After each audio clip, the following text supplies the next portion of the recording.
பள்ளி மாணவி பாலியல் வன்கொடுமை செய்யப்பட்ட விவகாரத்தில் கல்வித்துறையின் அறிக்கையை தொடர்ந்து எடுக்கப்படும் அதிரடி நடவடிக்கைகள் குறித்து விவரிக்கிறது இந்த தொகுப்பு.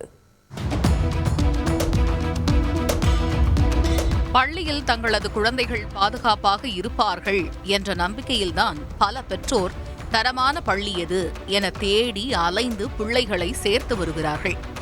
ஆனால் கிருஷ்ணகிரி மாவட்டத்தில் நடந்த ஒரு சம்பவம் பெற்றோரின் கனவையெல்லாம் சுதைத்து பள்ளிகள் மீதான பிம்பத்தை உடைத்து போட்டிருக்கிறது.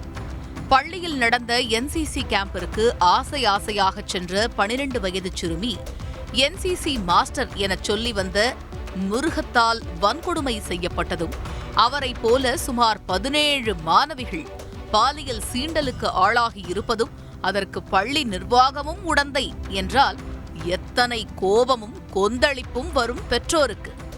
என்சிசி மாஸ்டர் என சொல்லி ஏமாற்றிய சிவராமன், பள்ளி நிர்வாகிகள் என 11 பேர் இதுவரை கைது செய்யப்பட்டிருக்கும் நிலையில் அடுத்தடுத்து அதிர்ச்சி தகவல்கள் வெளியாகிக் கொண்டிருக்கின்றன.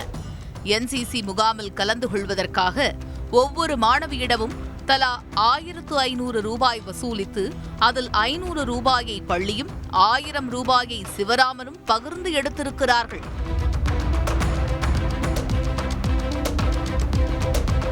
இந்த விவகாரம் தொடர்பாக மாவட்ட கல்வி அலுவலர் விரிவான விசாரணையை நடத்தி அந்த அறிக்கையை துறையின் செயலாளர் மதுமதிக்கு அனுப்பியிருக்கிறார்.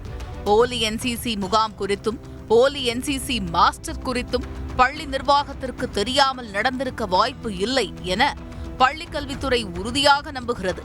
இதன் காரணமாக பள்ளியின் அங்கீகாரம் ரத்து செய்யக்கூட வாய்ப்பு இருப்பதாக கூறப்படுகிறது. மேலும் கைதான சிவராமன் அருகில் உள்ள மாவட்டங்களிலும் என்சிசி முகாம்கள் நடத்தியிருப்பதாக கூறப்படும் நிலையில் அது குறித்தும் கல்வித்துறை அதிகாரிகள் விசாரணை நடத்தி வருகின்றனர்.